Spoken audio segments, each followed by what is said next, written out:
we got more Walking Dead stuff to discuss now. I said I was going to follow this interview. I did a video yesterday. It was part one of Entertainment Weekly's interview with Scott Gimple.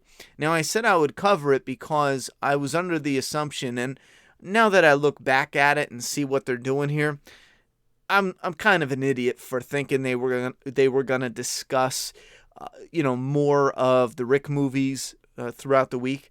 I thought they would sprinkle it in, but it seems like they're gonna discuss the Rick movies and then the new series, which is what this article seems like it's discussing, and then maybe the Walking Dead season 10B, and then so on. So it doesn't look like we're getting much more from the Rick movies. However, I figured since I already started part one, which if you haven't seen it, I'll leave a link in one of these corners. You can go ahead and watch that if you want after this. Now, we're going to dive into this part two. I did not read through it, so we're going to do a little read reaction right off the rip. I only read this first part where it talked about The Walking Dead World Beyond. I'm actually kind of interested to see what Gimple has to say. I hope he reveals a little bit more than he did for the Rick movies, which could be an indicator, because if he comes right out and he's giving us some substance, not spoiling stuff, but some substance, then that shows us that, man, they might be really, really early on with the Rick stuff, because they're just basically saying it's bigger, it's badder, it's, whatever. Anyhow, also, good news, bad news. The good news is the very next movie, Flaws and Aws, is Joker. New movie. I'm excited about it. I even went ahead and copped the digital so I can get working on it earlier. However, ran into some complications. There's going to be a bit of a delay. And depending on what's going on, and I'll talk to you about it later, but I'm shooting for tomorrow. I hope. I got to do some re-edits and see what I can get past. That's not going to get blocked in 180 countries. So give me another day or two at the very most, I hope, and I'll have that up.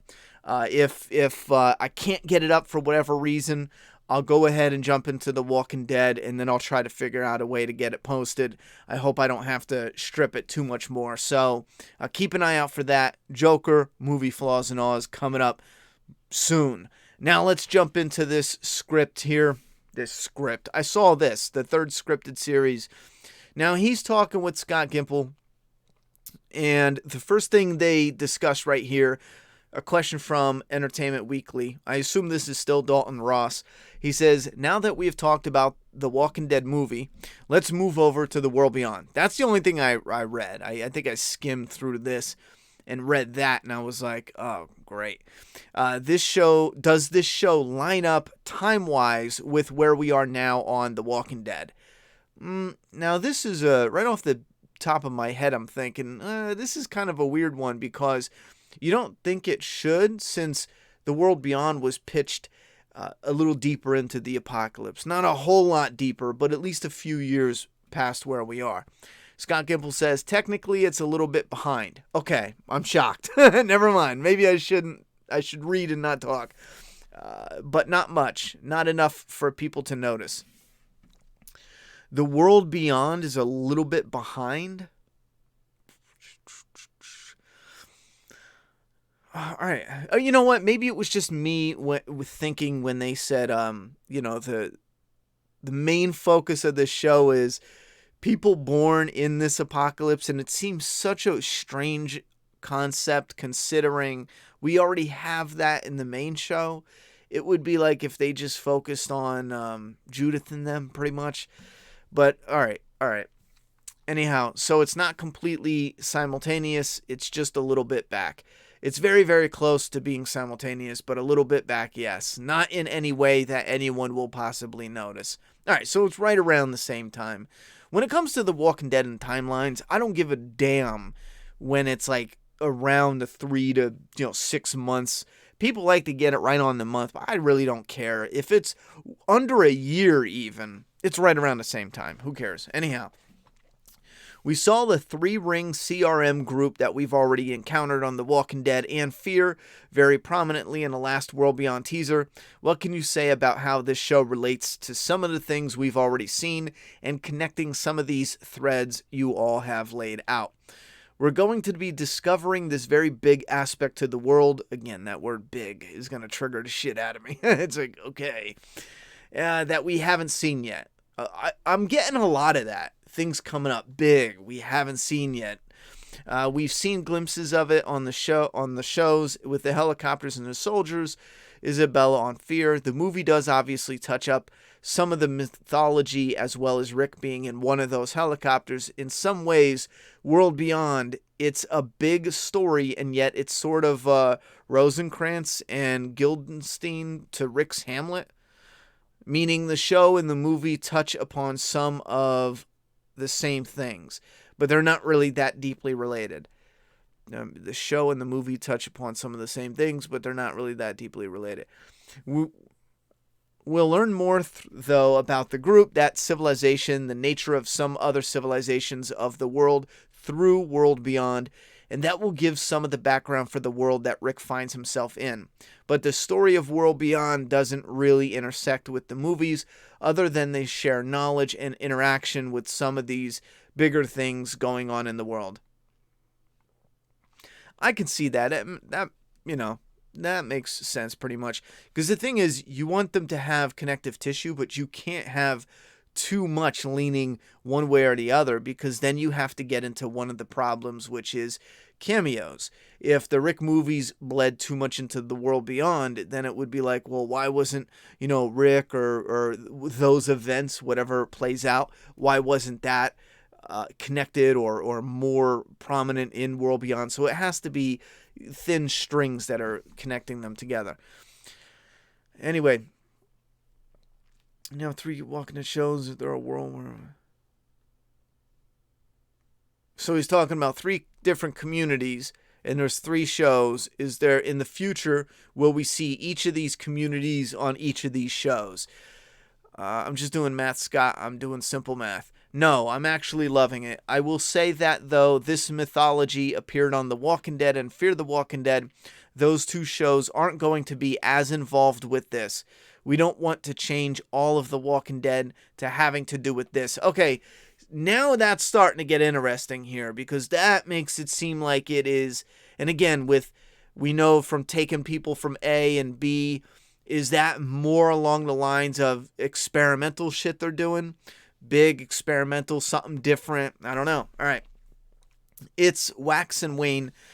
Did I say that right? It'll occasionally touch upon it, but really there's going to be brand new mythologies on each of these shows and even outside of these shows. This is not the new mythology for The Walking Dead. This is a new mythology for The Walking Dead universe. The new show is tied into it quite a bit. The movie is as well. But it isn't going to be a driving force throughout all the shows on the universe. We really want to strike some differentiation.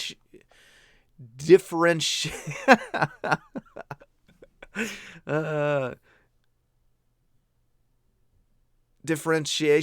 can I not say that fucking word?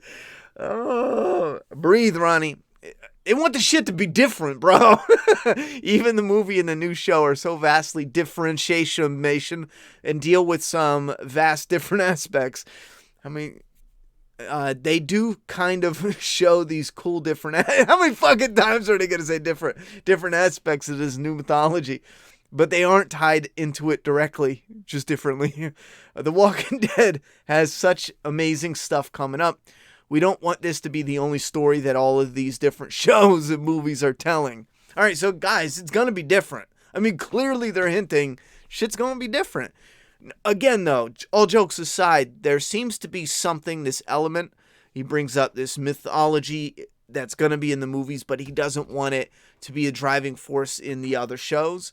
It seems like that will be, or that could be, something like the experiments or something that they're doing. Again, it's got to make sense with taking an A and taking a B, and it would make sense in a strong way if it had something to do with experimentation. Anyway, is there going to be any other crossover element to the World Beyond other than CRM? Yes, absolutely, he says. I mean, they do share a universe, though it is really cool to see how this different corner of the universe operates and the lives that they have been living all this time. It will be these little places that cross. We have been talking about aspects of next season of World Beyond. There might even be a big aspect of crossover with one of the shows. Yikes. That's the other part of it. Is we have these plans, but we've got to execute them. That's sort of next season. We're still finishing up this season. I have thoughts on that. I don't want to lose track of my thoughts, but I'm just thinking. I think World Beyond is in Nebraska or some shit like that. So I got to see, but maybe the first season would have them traveling out, and they could run through like. I mean, I don't know what purpose plot-wise it would have, but imagine on the road if they're, headed for a certain destination, and in a complete surprise, just as like here's something neat for the fans, they run into Daryl Dixon just on the road, like just traveling, and fans would just be like, wait, what? And it has to be something they'd have to keep 100% quiet and not let it slip to the best of their ability. And then it was just something where, he did a cameo in that, and they had to get where they were going, so they didn't stay, they didn't go to Alexandria. It was just kind of like a Daryl cameo. It doesn't have to be that. I'm just giving you an idea what they can do, because then they could set it up, and they know that community's there. If they ever get in trouble, they can have it set up for later in season 2, where they go back to Alexandria, and we get more characters that cameo, and or they spill over into season 3 and do something similar. Take that idea, but add a plot to it, okay? I don't mean it's just like they're walking by, hi, and that's it. You gotta take a plot. I'm not gonna sit here and speculate on a plot, because what's the point? It'd just be wasting our time about something that'll likely never happen. Just the idea that it could be simple cameos like that. They do share a universe, so where there are opportunities, we want to take them. Even with that album cover with Ryan Hurst's Beta appearing on Fear the Walking Dead, it was so funny. I mean, just by virtue of the fact that there was a scene with all these records in it, and we knew this shared aspect, we didn't even want to make that big of a deal of it. I'll be honest, I thought fans were just saying that shit as like, because I lost track of Fear. I'm done. No. I thought fans were saying that just as like they think it was him, but that's actually pretty damn cool that it's him. So we just wanted it to exist in there so that people might, deep cut wise, we were hoping 1 or 2 people might notice into the future. Oh, they notice, bro. People are going to look into that. We didn't want to make as big a deal about it. It's just nice, even unto ourselves, between the shows, to feel that it's one. And again, I'm not into Fear, but I dig that. That's cool. That said, unlike reality today, these worlds are so isolated from each other because of a lack of mass communication, mass transportation. In some different ways, there are little islands from each other. So when they can have those crosses, it's kind of wonderful. The new show takes place in Nebraska. Oh, shit, it does. Okay. I thought I seen somebody mention that online, not exclusively there. Okay, it does, but not exclusively there. Why Nebraska? That's a great question. It was a different place that conceivably could have had their own things going on there. It wasn't like West Virginia or South Georgia. We wanted to show a very different life. It's not even like we were honing up on aspects of Nebraskan life. It's more just conceivably a different place where there would be no cross between them. I'm not familiar with Nebraska. I mean, I'm not really sure how different, visually it would look. I'm not even sure where World Beyond films. I just kind of assume they filmed in Georgia with The Walking Dead. Anyway. Or you get what I'm saying, like use the studios, have outside filming locations somewhere else. To be honest, I don't even know why I didn't look into that. I'm actually interested. If you looked into where they filmed, holler at me, let me know, because I am kind of curious to see where they filmed World Beyond. As far as Nebraska, yeah, that's the post where someone said something about season 2. Remember the guys that Rick killed in a bar? He had mentioned they were coming from Nebraska or going to Nebraska, something like that. Anyway, Okay, what makes this show different from the other two besides the location? I mean, there's a lot of things that make it different. The first one is really the situation with which the characters have been living in. Relatively a first world situation. See that right off the bat. I get so frustrated with that. I understand people love it. I know I mentioned this before, and so many people were like, not so many. I only saw one that said, I love this shit, but I would imagine there's a handful of people that love when we get these characters that are so fresh and new, and then we dive into it.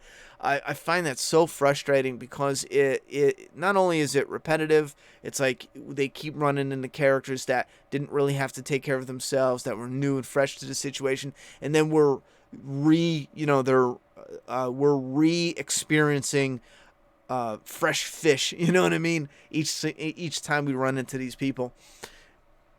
Same thing with this. It's kind of like, all right, here we have another situation where they're just keeping it to where they're building off of people who are unexperienced and inexperienced and who might have a more difficult time handling themselves and dealing with this situation once they leave the walls. In that aspect, yeah, I do get why they would choose that, you know? But there's another part of it that I would find it a little more interesting taking characters that have done some training and done some scavenge runs, but put them in situations that would knock them off their comfort level and shit like that. Anyhow, even though there aren't like, oh, what are these people? Wait, back up here. Because it's focusing on young people, even the adults in this are on the younger side. They've more or less grown up with this. There's a certain everydayness to them, though they've been behind walls. It's a very big deal for these characters to leave these walls, even though they aren't like, oh, what are these people?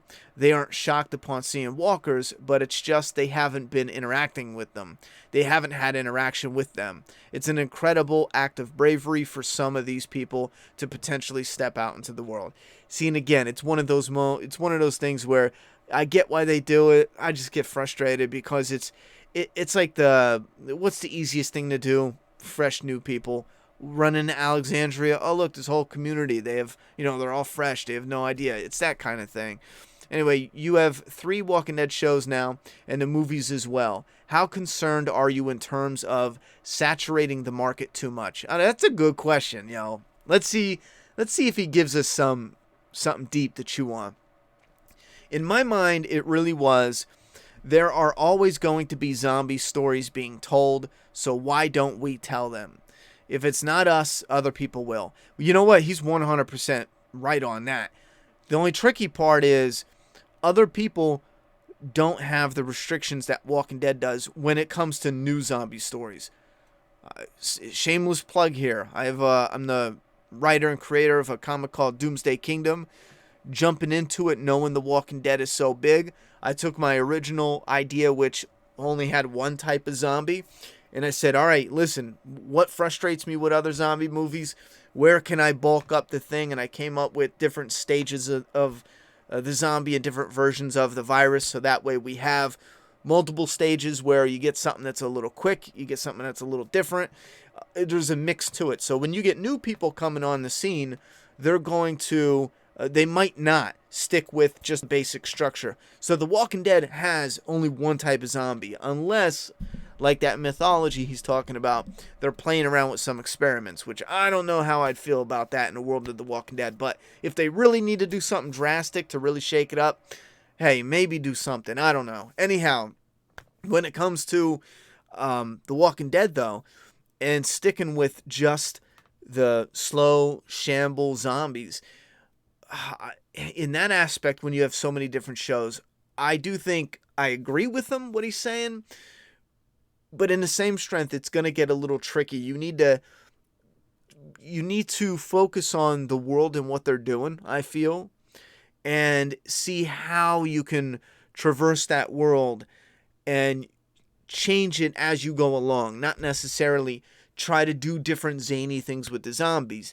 Keep that threat on a basic level, but advance the world and keep that as the refresher for the story. Meaning, like I said, they when they begin, it's outbreak. All right, all zombie stories, long zombie stories, usually fall under this system. You have the outbreak, and you have the downfall, and then you have the groups coming together, and then you have survival and scavenging. At a certain point, there's not a lot of food you can scavenge. Once a few years go by and all canned food and everything like that starts rotting or has been rotted and eaten already, you get to a point where you have to shelter down and lay your roots. Once you get to that root stage, now you can, okay, this is fresh. We get our place. We got our roots. We're growing our crops. We're picking leaders. We're making laws. You see what I'm saying? How it's totally different from the outbreak. It's totally different from the townfall or the downfall. We call it townfall. Well, I did in Doomsday Kingdom, just because it's a mix of. It doesn't matter. So you get the downfall, and then you have the scavenging and surviving. It's different than making up the laws and who's going to lead and growing the crops and the other people and the other situations you run into. Once you have established that and you ran all the stories out with being rooted in what you're doing there, then the stories need to advance and lead towards, okay, well, what now to refresh it? Like the comic, how it ended, it had a lot of story left where they could have covered not just building the communities how they are, but they essentially built a whole network of an area so wide. You're out in this, let's say, a quarter of a state in America, and that quarter of a state has all been essentially cleared out to the point where if you're living in town in the middle of that corner, you're not dealing with any zombies. It's just life. And imagine how different that would be for the people directly in the middle that never see zombies. And then maybe you travel to the outskirts to, one of your old friends or your old family friend that they still kind of live on the outskirts, and they catch a few zombies here and there. Or the big event would be a horde that passes by, and they all have to come together on the outskirts there and make sure to get them. Now you got a whole different world than you did all the other. I want to come up with neat names for them, but all the other points in time, like the outbreak, townfall, you got the scavenging and survival, you got the roots. But this is different. It's still connected to the roots, but again, it's different. And there's multiple different ways you can tell that story depending on what you're doing. Anyhow, so I think with The Walking Dead, that's the perfect way to go. The zombies staying the same, so refresh what you're doing with the characters and the environment. The Walking Dead okay, here we go. They always have. There is sort of a signature approach that we have that we do want to mix up as well. We want The Walking Dead to mean different things, and we're going to continue that. I think we've reached a point where people enjoy a variety of different stories within the same universe. That's true as well. They understand that. As long as we make these stories different and stand out from one another, they can enjoy all those cool things about that universe, but just feature different characters, different journeys, different emotional palettes, different voices telling these stories. And again, he's right on the money there. As long as they're telling good stories, you could do different characters and different voices and different types, yada yada yada, and you're probably almost guaranteed not to get every fan to watch everything The Walking Dead when it comes to that. You're going to get some fans that just don't want to watch a cast of young kids running around. And here's the thing too, even when I was young, there was only a handful of movies where I cared, like The Goonies, for example, watching kids run around. You know what I'm saying? Like, there's most of the time it was like, give me a Lethal Weapon with some adults doing some shit, kicking ass. You know what I'm saying? Anyhow, my goal is to do more and to do more varied entertainment. Walkers versus people is just one aspect of the story, and there's also a story of the apocalypse, and it's a story of some people trying to put things back together, some people trying to pull them apart, and there's just a universe of stories to be told in there. Our job is to make them as different from one another as possible so that part of it doesn't feel repetitious. Each show should scratch its own different itch. And that seems to be the end of this. Now, like I said before, I was not sure if they were going to sprinkle in some, because sometimes when they interview people, they circle back around. Oh, yada, yada, yada. What about the Rick movies? Would you happen to do this? If they circle back around and talk about the Rick movies, maybe I'll do another video. But do you guys even want me to go to part 3? Do you want to discuss all these that they're coming out with, or just keep an eye out for some Rick movie stuff?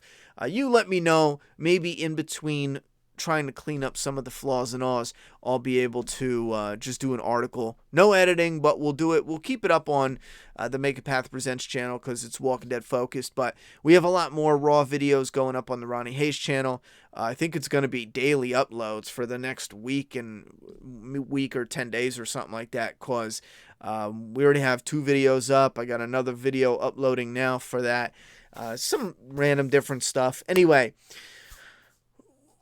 we got a couple comments here, but before we dive into these, let me know, like I said, if you want me to cover the articles coming out for Entertainment Weekly with Gimple. Gimple is actually making me less interested in this show and Rick Grimes movies the more he talks. Damn, Jar Bar, why do you say that? What makes you say that? I'm curious. I'm not saying shut up. I'm just saying I'm curious. Nihilistic says, please stop. No one cares about The Walking Dead this much. Yikes. Then why are you on a Walking Dead article, brother? And Dream says, let the show be a standalone, please. Much like how Fear the Walking Dead never should have crossed over to The Walking Dead. Don't get me wrong, I think Lenny James is a fantastic actor, blah, blah, blah. Show should have stayed as a Clark family. Love drama. This I'll agree with. I think I disagree completely with the crossovers to Fear. The crossover, in my opinion, and if I'm wrong, fine, put me in my place. But I think the crossover was only a last-minute desperation to try to keep some viewers there and pull some viewers over. And hey, it worked. I was done with Fear the Walking Dead, but the moment I heard they're bringing Morgan over, they're bringing Dwight over, I was like, all right, I'll have to check it out. You know what I'm saying?